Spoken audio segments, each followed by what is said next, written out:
विधानसभेचे माजी उपाध्यक्ष आणि दिंडोरीचे आमदार नरहरी झिरवाळ यांनी मंत्रिपदाची शपथ घेतल्यानंतर त्यांच्या मतदारसंघात जल्लोष साजरा केला जात आहे। आपण दृश्यांमध्ये बघितलं तर या ठिकाणी पदाधिकारी कार्यकर्त्यांमध्ये मोठं उत्साहाचं वातावरण आपल्याला पाहायला मिळत आहे।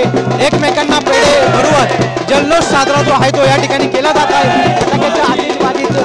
जल्लोष जो आहे तो या ठिकाणी साजरा केला जात असल्याचं आपल्याला पाहायला मिळत आहे। आपल्यासोबत काही नागरिक आहेत, कार्यकर्ते, पदाधिकारी आहेत।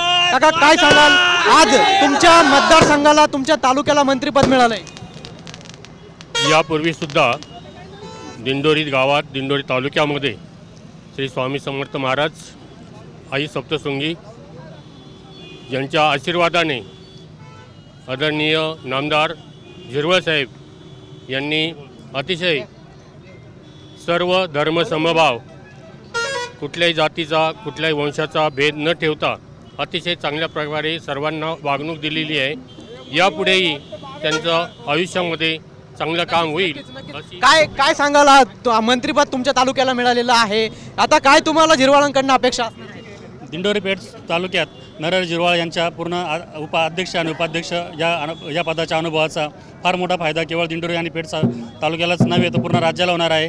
दिंडोरी पेठ तालुक्यातील आदिवासी जनतेची जी सेवा करण्याचं फार मोठं काम झिरवाळ यांच्या हातून पूर्वी झालेलं आहे आणि या मंत्रिपदामुळे फार मोठा न्याय ते आदिवासी समाजाला आणि आमच्या मागासवर्गीय भागाला देऊ शकतात आणि केवळ दिंडोरी आणि पेठ नव्हेच तर पूर्ण राज्यालाही त्यांच्या पूर्ण बुद्धिमत्तेचा लाभ होणार आहे। नक्कीच आपण बघितलं या ठिकाणी तर आता झिरवाळांना मंत्रिपद मिळालेलं आहे। अशा पद्धतीनं जल्लोष जो आहे तो आपल्याला सुरू असल्याचं पाहायला मिळत आहे। त्यामुळे आता कुठेतरी आदिवासी बहुल मतदारसंघ असलेल्या तालुक्याला न्याय मिळेल अशी जी भावना आहे ती या ठिकाणी कार्यकर्त्यांनी व्यक्त केलेली आहे। कॅमेरा पर्सन आकाश शौलेसह पवन येवले, TV9 मराठी, दिंडोरी, नाशिक।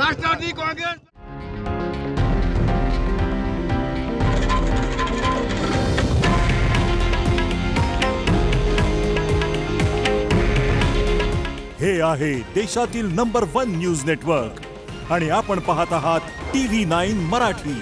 काळजी तुमची, हित महाराष्ट्राचं।